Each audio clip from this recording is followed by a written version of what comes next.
Gyantimidandasya Jnananjanasalakaya Chakshurunmilitam Jena Tasmai Sri Gurave Namaha.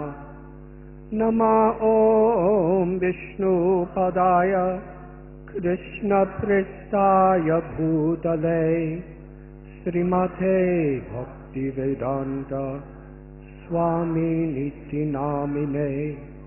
Namaste Saraswati Deve Gauravani Pracharine Nirvishesha Shunyavadi Asyadhyadeshatharine Vanchakalpatarubhyascha Kripasindubhya evacha Patitanam Bhavanibhyo Vaishnavebhyo Namo Namaha. Sri Krishna Chaitanya Prabhu Nityananda Sri Advaita Gadadhar Shivasadi Gaura Bhakta Vrinda. Hare Krishna Krishna Krishna Hare Hare, Hare Rama Rama Rama Hare Hare.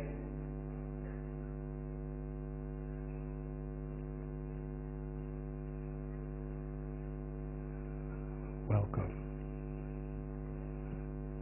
This festival, Pushyabhishek or Flower Festival, has been one of the most beloved celebrations of our Radha Gopinath temple for many years. It was actually started by accident. But sometimes when accidents are really auspicious, they become traditions. Shall I explain?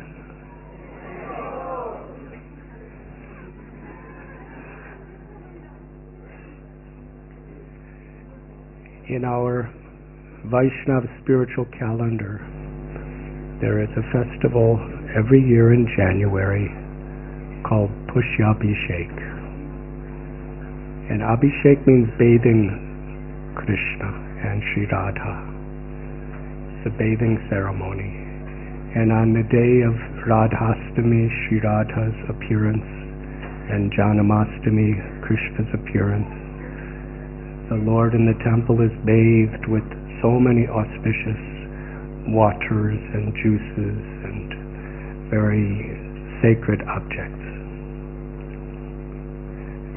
So when I saw Pushyabhishek in January, I was thinking that it's too cold in January for water, and in Sanskrit the word for flower is pushpa. And sometimes when you put two words together, you change certain consonants. So I was thinking Pushyabhishek means in January the Lord is bathed with flowers. So we made many beautiful baskets that were filled with flower petals, and we showered them on Krishna, and then we showered the prasad on all the devotees. And everyone was so happy. They said, this is the best festival.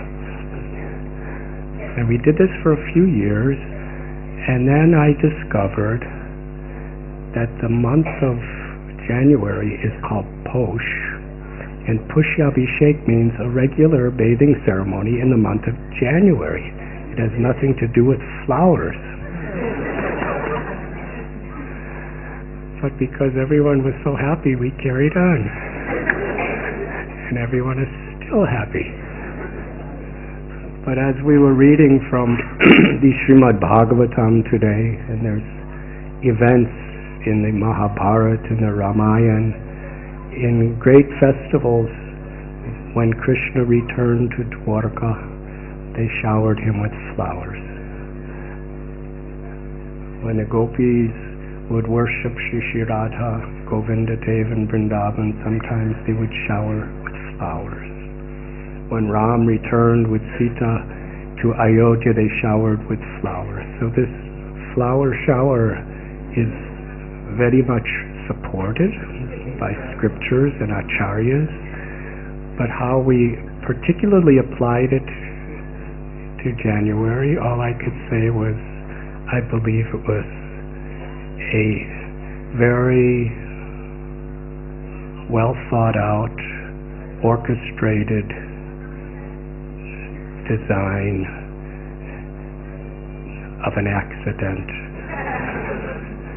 that was by a higher power than little me. But the principle is simple. That love is simple. And profound philosophy, great yogic powers, advanced knowledge, very, very elaborate ceremonies,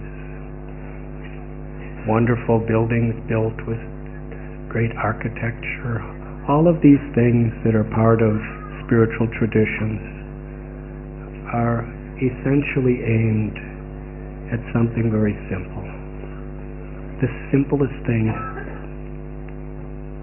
that there has ever been or will ever be. The awakening of the love is within the heart of everyone. Sri Chaitanya Mahaprabhu,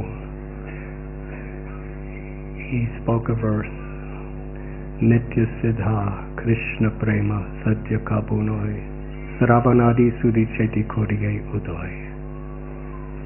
That love for God or love for Krishna is inherent within the heart of every living being. Wherever there's life, there is the presence of the Atma, the soul. The soul is the conscious force within the plant, within the fish, within the insect, the animal, the bird, and every variety of humans. Mamayavam sa jiva loke, jiva bhuta sanatana. And Krishna tells in Bhagavad Gita that every Atma or every soul is a part of the Supreme Soul. Like a sun ray is part of the sun planet. The sun gives off heat and light, and every sun ray gives off the same exact heat and light. But the sun ray is always subordinate to the sun planet. But in bhakti, because the Supreme Absolute Truth is the source of all love, the source of all compassion toward every living being, we have our free will, whether we are going to reciprocate with that love and accept it, or whether we are going to rebel against it. And yada yada hi dharmasya glanir bhavati bharata. In the Bhagavad Gita, Krishna tells that again and again I descend into this world in various incarnations to establish Sanatana Dharma. Sanatana Dharma is the one religion that is the essence of all religions. To love God with all your heart, mind, and soul, and to love your neighbor as yourself, is the basis of Sanatana Dharma. Savai pungso paro dharmo yato bhaktir hokshaja ahoitaki aprati yatma suprasidati. The Bhagavad Purana tells the supreme Dharma, the essence of all spirituality, of all religion, is the awakening of the divine love within our heart, which is expressed through service, seva. Such service must be unmotivated by any type of egoism or selfishness, and uninterrupted by any circumstance, to actually satisfy our heart, to satisfy our soul, because that's who we are, that's our nature. When a cloud covers the sun, it doesn't actually cover the sun, it just covers it from our vision. So when, due to our free will, we do not respond to this divine message, and we want to act in more arrogant and selfish ways, then the cloud of illusion just covers our awareness of who we really are. But it doesn't change who we are. We just forget. And then we start thinking I'm white or black or red or yellow or male or female or human or cow or dog or cat or donkey or goat or sheep or bird or whatever. And all of those, if we see the unity of life in respect to Om Purnam Ada Purnamidam, we all have the same source. And we all have complete love and compassion for each other. If we awaken our love for God, like watering the root of a tree, that water extends to every part of the tree. But when we forget this, we act in so many reckless ways. But this is the message that is so simple. Jiv Jago Goda Chandra Bole. Lord Chaitanya, who is Krishna in the mood of Sri Radha, trying to share that love with us, had this simple message. Jiv Jago, wake up, sleeping souls. Is there anything simpler than just waking up? We wake up every day. Some people can't even go to sleep. But whatever time, somehow or other, we always wake up because it's natural. So Lord Chaitanya, in this beautiful verse, this love is within all of us. And by associating with people who have this love, by reconnecting to that love within us, especially through the chanting of the divine names of the Lord, then that love is awakened. Anandam buddhivardhanam pratipatam purnamritasvadanam. And that's really the happiness that everyone's looking for, to share that. Lord Chaitanya composed a very, very illuminating verse in the nature of spiritual love. Na dhanam na janam na sundarim kavitam ba jagadisha kamaye. Mama janamani janmanishwari bhavata bhakti rahoita kivai. He's not praying to God for anything but the desire to love and serve. Na dhanam na janam na sundarim. My Lord, I do not pray to you for wealth or fame or followers or all sorts of sensual pleasures of the beauty of the opposite sex. I don't want to be a great scholar and poet and famous for that either. I do not even want liberation. Many people approach God because they want either material relief from suffering or prosperity to get more happiness in this world, or when they realize that all these things are perishing and they never really satisfy the soul, then mukti or liberation. No more birth, no more death, no more suffering. The Lord Chaitanya says, I don't want that. In whatever condition I'm in, my only prayer, let me serve you with pure love, unconditionally. And that is the principle of bhakti. And there are so many beautiful historical examples, which I would like to share just a few with you this evening, to put us in the mood of what's about to come. Because something that's wonderful, if we understand the significance of it, we could really put our heart into it. And instead of just enjoying it, we could be transformed by it.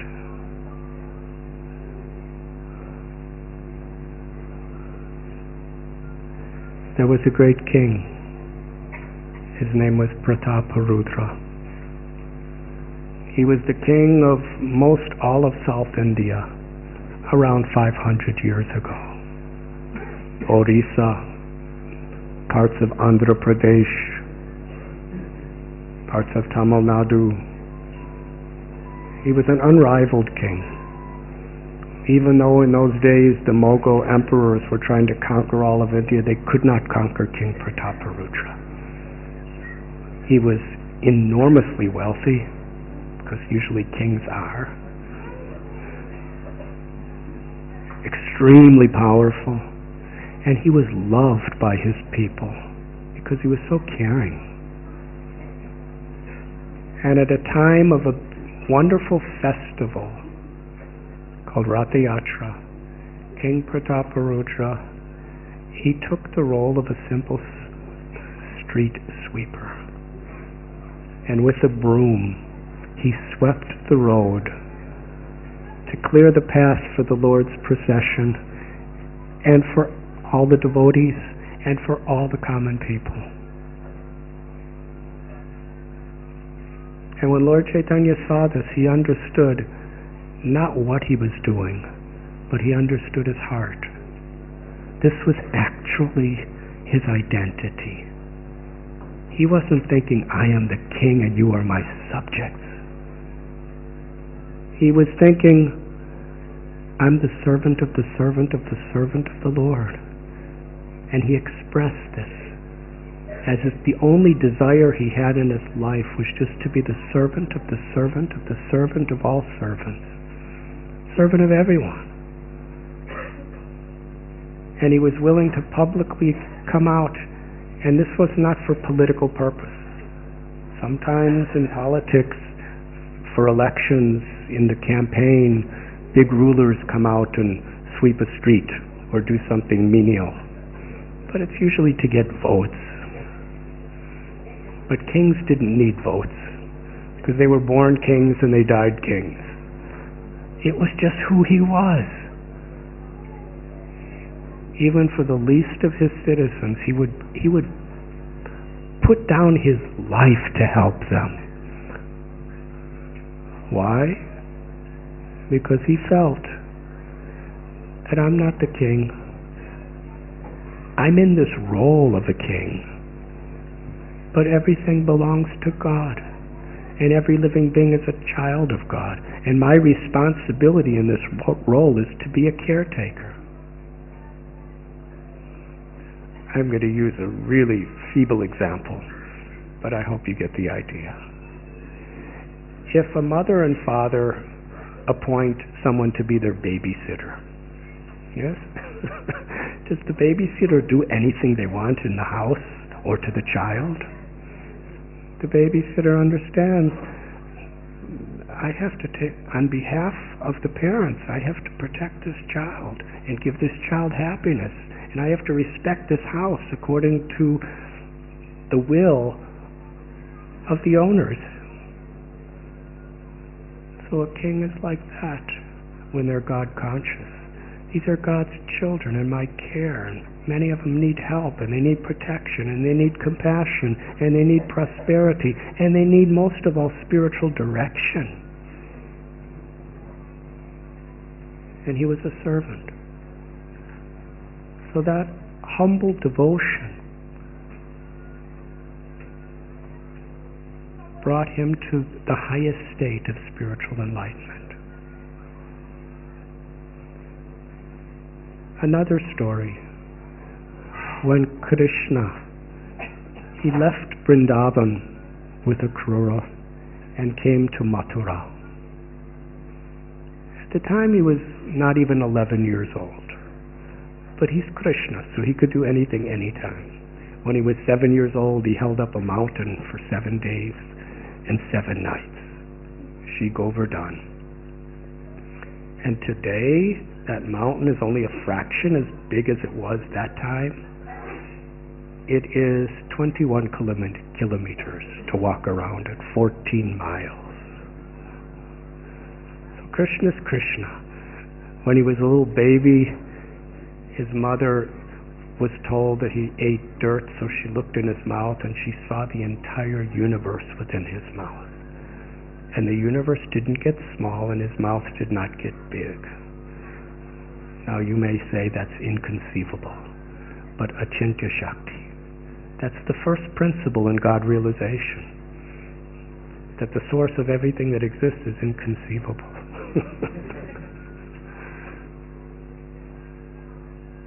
So when Krishna entered Mathura, which was a big city, he came from a very beautiful village into a royal city. It was a kingdom. And he was walking down the road on his first day, and he had so many different experiences. But one, there was a gardener. His name was Sudama. And he just grew flowers and collected flowers and sold flowers and made garlands to make a living. And he didn't have much. Really, practically everything he had was invested in his flowers and his garlands. So Krishna was walking down the street and Sudama saw him. And he bowed down to Krishna and greeted him, said, "Please come into my home." And he started offering beautiful prayers. You're the very soul of the entire universe. You're the ultimate goal of all dharma and religion. And you have come to my house. You're so kind. You are equal to everyone. Aham bija pradapita. Because you're the father and mother of all living beings, you're equal to everyone. But you reciprocate according to how people are willing to receive your mercy and your love.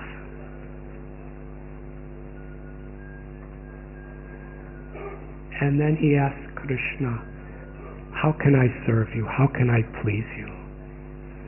And Krishna didn't say anything. But Sudama understood. He wants my love. But in this world, we have to express our love. And that's the beauty of creation. We could see the things of this world as just Maya. We could see everything and everyone in this world as just materialistic situations that distract us from our purpose of life, and we just want to negate it. Neti. Or we could see that everything has the potential to be utilized to express our devotion, our love.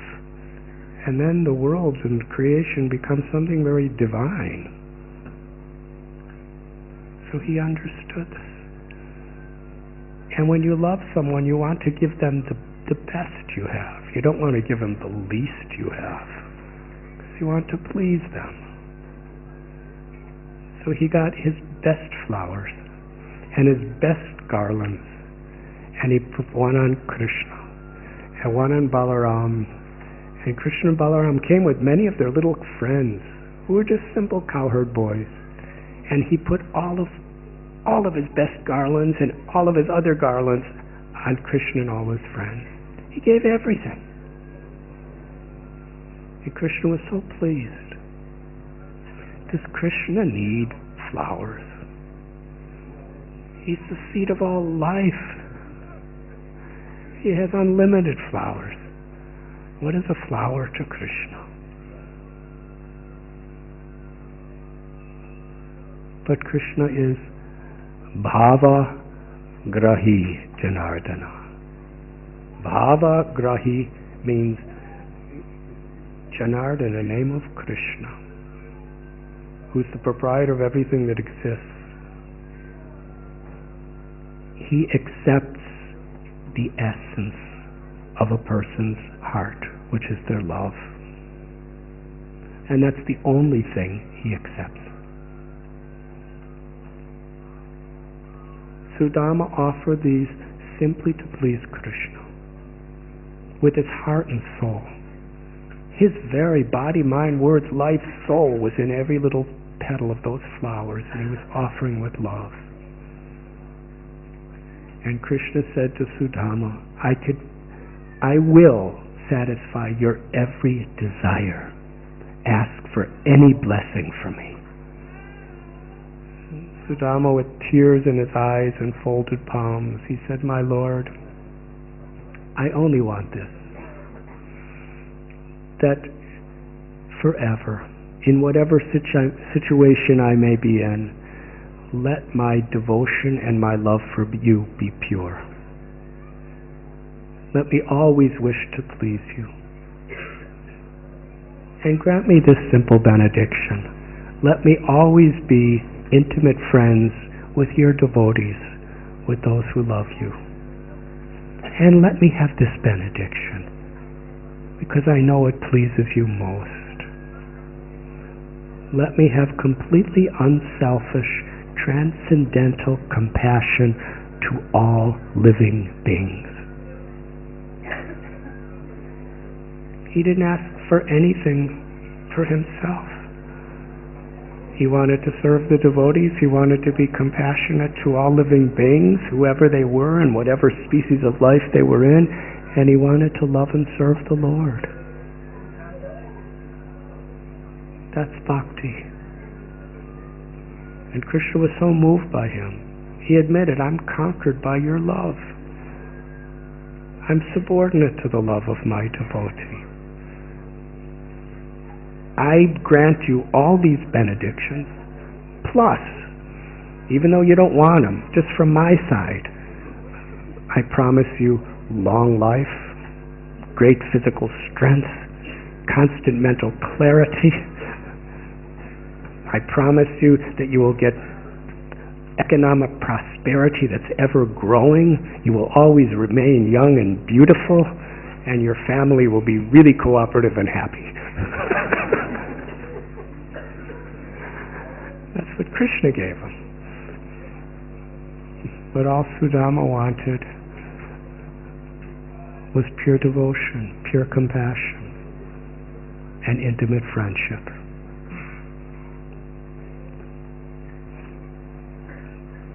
Simply by offering him some flowers. In Dwarka, Krishna was living in this beautiful kingdom, majestic kingdom, in the latter part of his lila or his pastimes. And once the great yogi sage Narada Muni, he came to Dwarka. And he was speaking to the many queens of Dwarka and to Krishna. And it was decided, Narada Muni, that he was going to take Krishna with him. And the queens were very, very much begging Krishna to stay. So an arrangement was made. Satyabhama, one of the queens of Dwarka, she said, I'll do anything to keep Krishna here. So Krishna said, I will sit on a scale. In those days, scales were, you put, you know how it is, like that justice person in the Supreme Court has blindfold and he has a scale, where you have, you know, a dish on one side, a dish on another, and then you equal the weights. So I will sit on one side of the scale. And Narada Muni said, with Krishna, you put your jewels and your ornaments on the other side. And whatever has equal weight to Krishna, I will take that and you can keep Krishna. Sound nice? So Krishna sat on the scale, and the queen Satyabhama, she brought emeralds and rubies and diamonds and gold and silver and so many incredible priceless jewels, and she filled the entire dish with literally hundreds and hundreds of pounds of precious jewels. What's that worth, Shamsundar? Hundreds and hundreds of pounds of diamonds and rubies and emeralds and everything else you used to mine back in the old days. Sapphires. probably worth billions of dollars. But the scale didn't budge even a millimeter. Krishna just remained on the ground.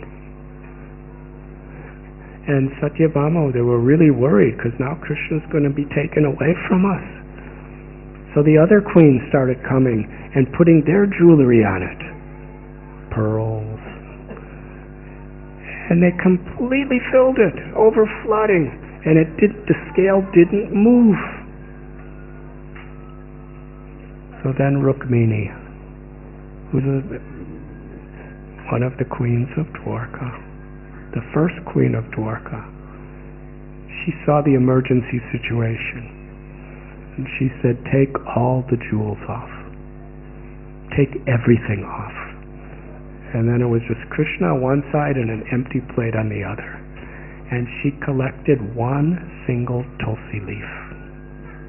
Just a little green leaf about this big.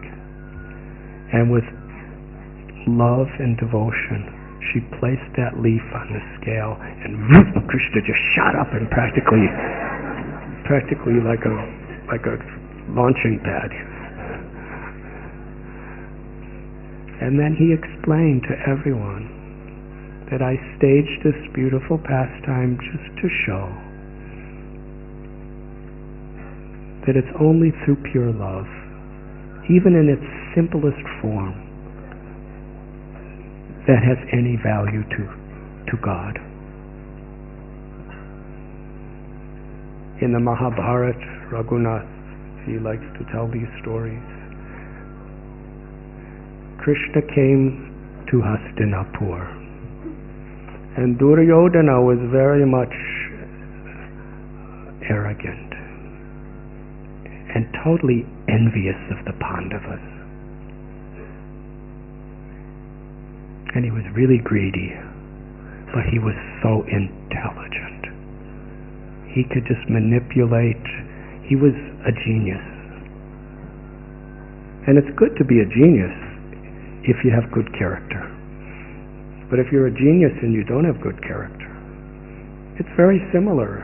In the Vedic scriptures, most of the most terrible, cruel demons had mystic yogic perfections. They could perform incredible miracles. They had siddhis.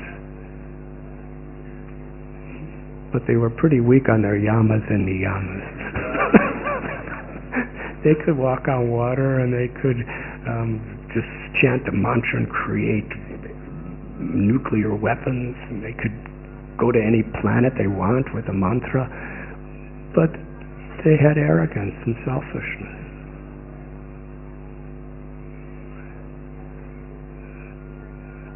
So Duryodhana was like that.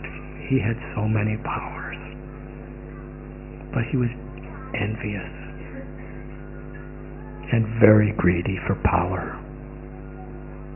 So he wanted to, like so many people in various ways, he wanted to get God's favor to help him to satisfy his own desires. So he invited Krishna to his magnificent palace for lunch and to be entertained. And he was really, really making all arrangements, because he was thinking, if Krishna's pleased with me, it's almost like bribing God. And nobody can defeat me. And he had jewels and thrones and the waiting to be given to Krishna, and he also had the best cooks in the entire kingdom preparing the most luscious preparations with the most best quality ingredients to be served on gold plates. And he had bands and entertainers and dancers and musicians, and everything was ready. And he had a lot of flower garlands too. But he didn't have much devotion. So Krishna walked right by his palace. And he went to Vidura's home. Vidura is just a simple person. but he had love and devotion. He was truly a detached, compassionate person. And they weren't expecting Krishna. And they didn't have any food in their house. And according to some, Vidura wasn't even home. So Krishna comes to the house and Vidura's wife is there.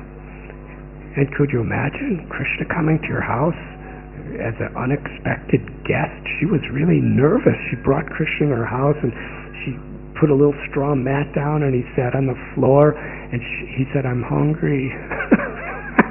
She said, "We don't have anything." So she just looked outside and there was a banana growing from a tree and she picked the banana and she offered Krishna the banana, but she was so nervous that she peeled the banana, threw out the banana and gave Krishna the peel. And Krishna ate it and was completely satisfied. He said, I would rather take the banana peel offered with the love of a gentle person like you than all of those gifts that Duryodhana is trying to give me. And I often tell the story of my own mother. She taught me this as her main teaching to me when I was born. That it's not the thing that counts. It's the thought, it's the love that makes anything meaningful. And the origin of that principle is God's love for us and our love for God.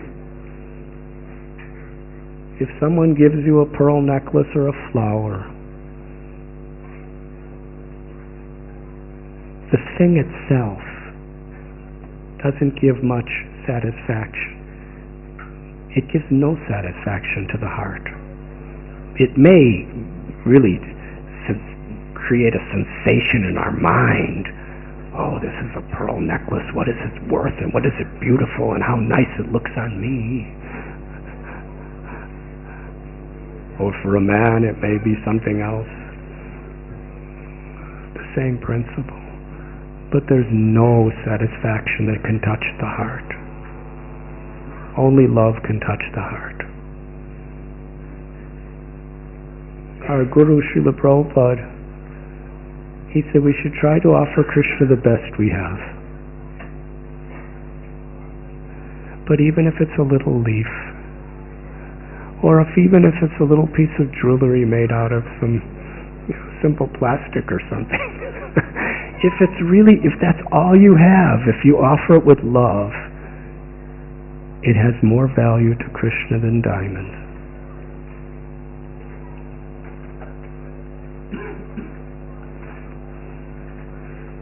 Another story. Lord Chaitanya, they were doing a bathing ceremony for him like this, but it was an actual abhishek with all kinds of water. And this was in Mayapur Dham. There were devotees getting literally thousands of buckets of water from the river Ganges, Ganga, and bringing it. And all these great yogis and acharyas and avatars were offering the bathing. And Lord Chaitanya was accepting their devotion. There was a simple lady. Her name was Duki. Duki means the miserable one. And in those days, this was common in India. If someone was like an orphan, born, in real desperate poverty, and they were never going to be able to get an education, they were kind of born to suffer. And there's nothing any parents or anyone really has to help them. So if someone's born in that kind of situation, sometimes they give them a name so that the Lord of Death would feel sorry for them. Yes? So Duki means the miserable one. So maybe God will feel sorry for her and help her because we can't help her. But she had a very simple role. She was just doing menial services. And she came there to that ceremony. And as people were bringing the water, she was way in the background, just putting the buckets of water in nice little rows so that somebody can easily pick it up and pass it to someone else, to pass it to someone else, to pass it to someone else, to pass it to the great acharyas, or the intimate associates of the Lord, to put on the Lord. And Lord Chaitanya was sitting, and he was watching Duki. And he asked someone, "Who is this?" And they said, "Her name is Duki, the miserable one." And Lord Chaitanya said, "But she's doing her service with such love, with such compassion. Today I give her a new name, Sukhi, which means the happy one." But he didn't just give her the name. He gave her Prema Bhakti, the ultimate perfection of Bhava Bhakti. He gave her liberation in ecstatic love of God. She was crying in ecstasy. And everyone recognized she's a totally spiritually enlightened soul, the topmost yogi. But she still, just the simplest ways, she just wanted to serve. So whether we have so much knowledge, so much wealth, so many abilities, or whether we don't have any of those things, those are all details. If we have a simple heart, a grateful heart, and we wish to serve, and we appreciate and honor others in that spirit, then that's the topmost yoga, according to Bhagavad Gita. Yogi namapi sarvesham madgatena antaratmana sharavan bhajate yomam same yuktatamamata. One who has this intimate love is most intimately united with me in yoga and is highest of all. This is the conclusion of the 6th chapter of Bhagavad Gita.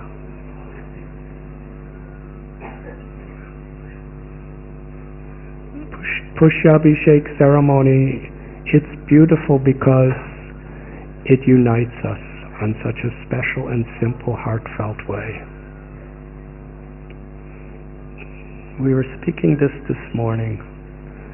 There are people here from Mexico and United States and from Canada and from Sweden and from Switzerland and from Australia and from Russia and so many from Ukraine and from England and from Italy, and there's a lot of people from India.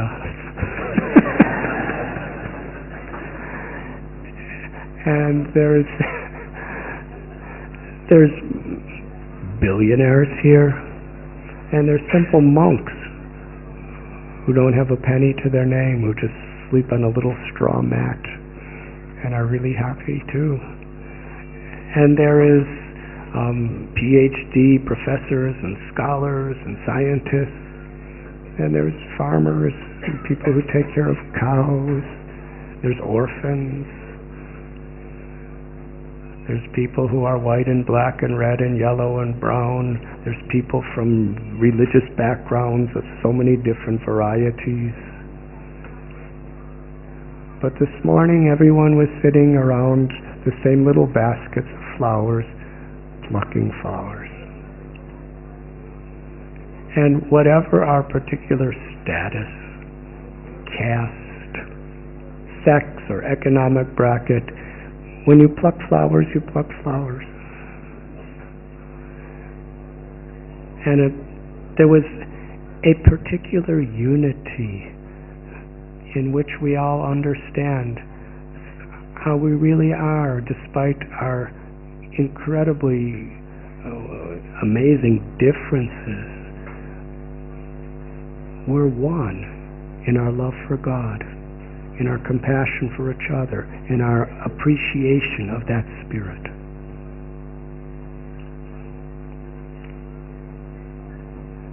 I got a little report before the lecture that we plucked the flowers from 2,450 pounds of flowers. That's 1.25 tons of flowers.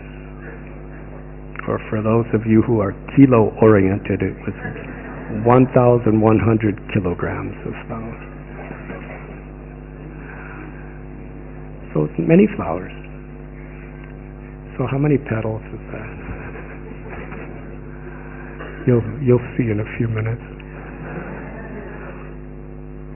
But everyone is plucking these petals, and we're all a family, appreciating, respecting the simplicity of our devotion.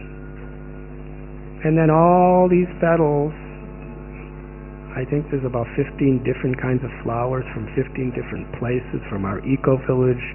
There was large quantity of roses from a nice organic farm in Vrindavan that grew in the soils of Vrindavan and other holy places. And they're all put in baskets. And the nice thing about this is when we offer these flowers to Krishna, you'll not know which petal you collected. You'll just see which petals we collected.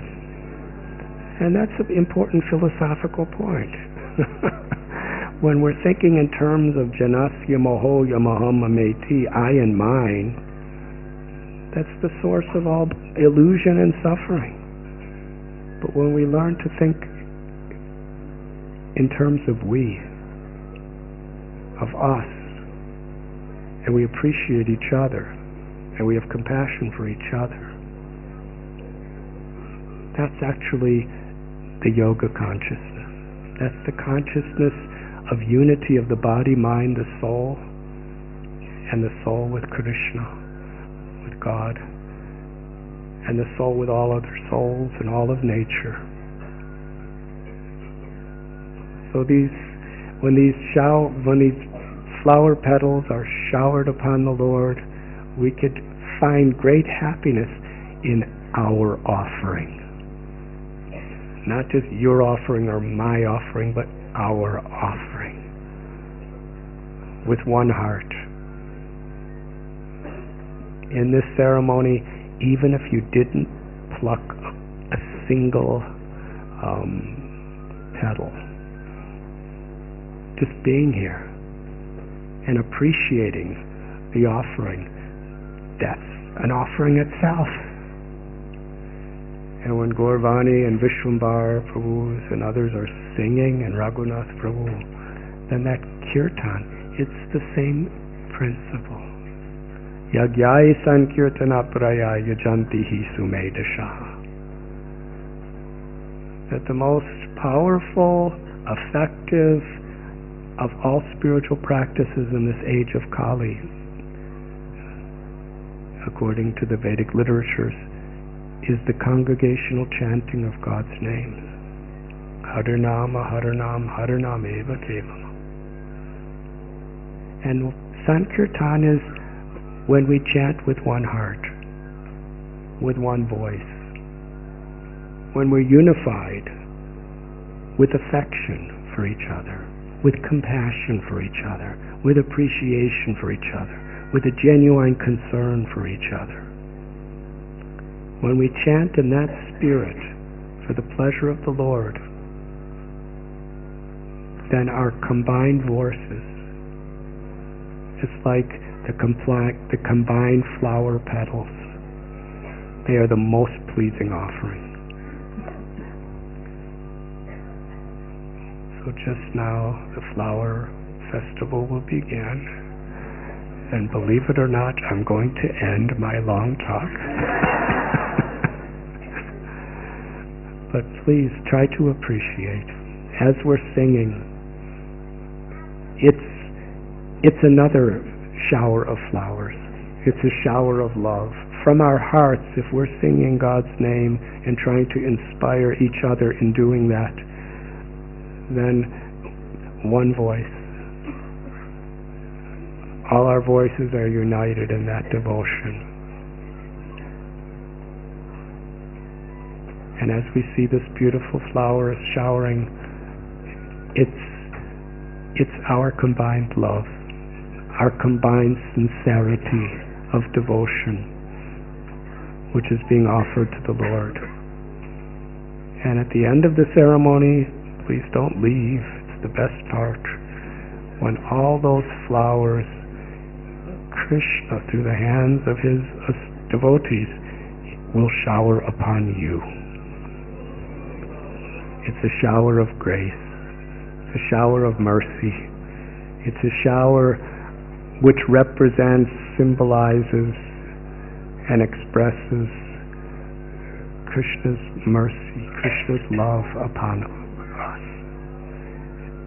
And when we take that love and very gracefully and sweetly throw it on each other, then we're sharing that grace and sharing that love. And it's actually a symbol of how we could live.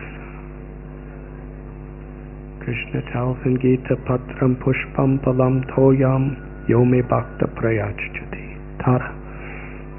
Taraham Bhakti Upahritam Ashnami Prayatatmana.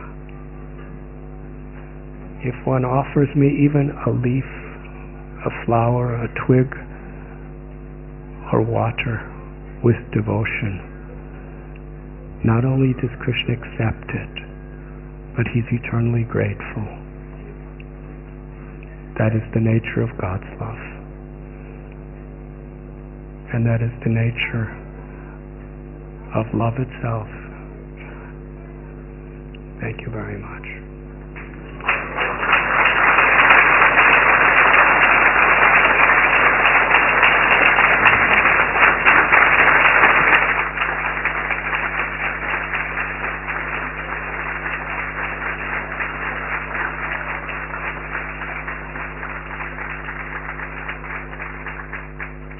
Some of you have come from the West, so you don't know certain people, and there's so many exalted people here today. But this one great Swamiji who is from Russia. His name is Nitai Chaitanya Swami Maharaj, who is coming to bless.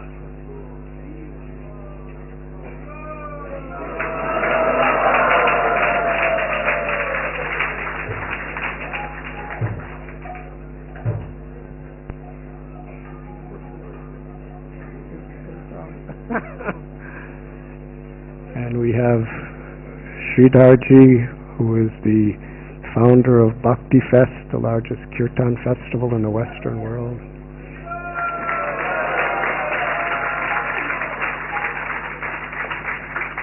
And we have Mohanji, who is historical in so many ways, and a beautiful man in every way.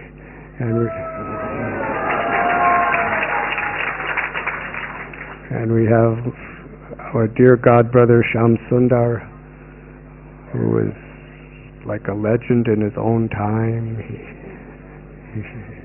Besides, he was personal secretary for Srila Prabhupada, our guru, for about 8 years. He lived with him.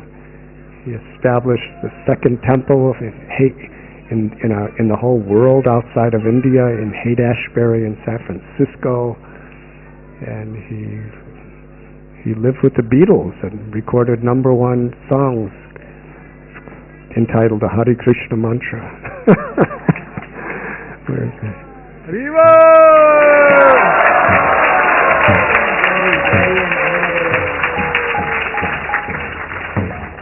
And have any of you read The Journey Home? Do you remember the person I left America with named Gary? Well, that's Gary.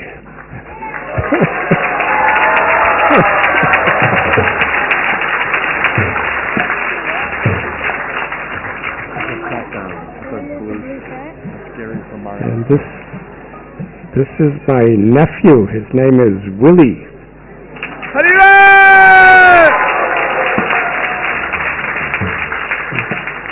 He's my older brother's son.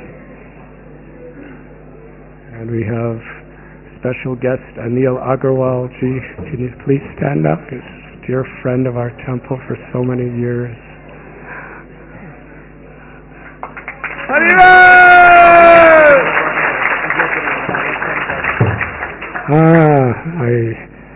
And two of our dearmost friends, well-wishers, and loving people, Mr. Ajay Piramal and Mrs. Swati Piramal.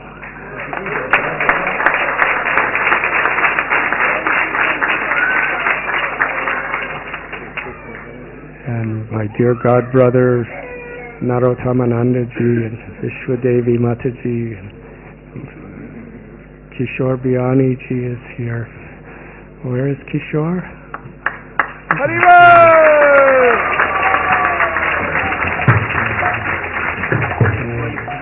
And Sangeeta Biani, such dear friends and well-wishers. Thank you. And many names I'm unable to say because we want the flower festival to start. But please clap your hands and say Hari Bol for everyone who has come. Hari Bol! Hari Bol! Hari Bol!